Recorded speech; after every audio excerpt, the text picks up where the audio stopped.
there are a lot of spicy conversations happening right now about the role of AI data centers or just broadly data centers in communities. And a lot of the concerns come from the fact that these computational systems require a lot of energy to run. And because people are trying to use renewable energy, they often, quote unquote, follow the sun. They place them in places where they may be able to use solar power or renewable energy. But then as a result, they end up having a lot of waste heat that then consumes a lot of water to cool. And there are a lot of very wasteful practices taking place in the world of data centers right now.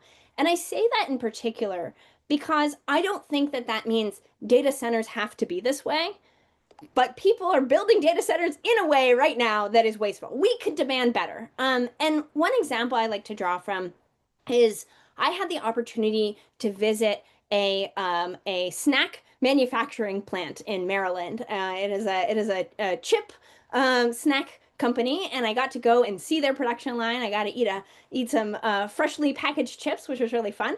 And one of the things that they said when I was visiting this facility is this manufacturing plant consumed 70% of their county's water.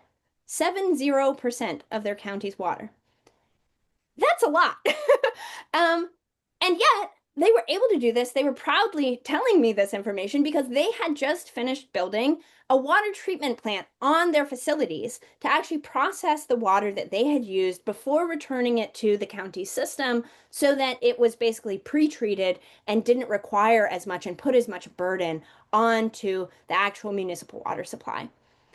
We can demand more, right? Data centers right now are basically just being super wasteful. They're wasting the heat, they're wasting the water. There's so many ways in which we could be more efficient. And if we treat data centers as the kind of factories of the information age, of the information economy, right? It's maybe fair to make a comparison to a a food manufacturing plant or any other type of manufacturing that we see. So if we think of these things as factories of the information age, then to this question, we can say, well, how can we be crafty about this, right? How can we use that heat for stuff to do district heating, to power greenhouses or use this thermal energy for other purposes? So I'm not personally really deep in this area. Someone who I would definitely turn to if I was having conversations about this is Kyle Newell, who is a former colleague from the Aspen Institute. He's now working with Impact Pathways.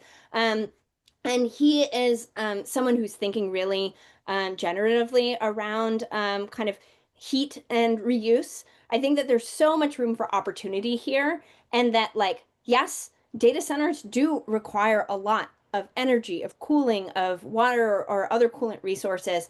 And yet, that doesn't mean that needs to all go down the drain. And we should absolutely be pushing for people to be more creative about applying these external, kind of waste outputs towards stuff that we actually want.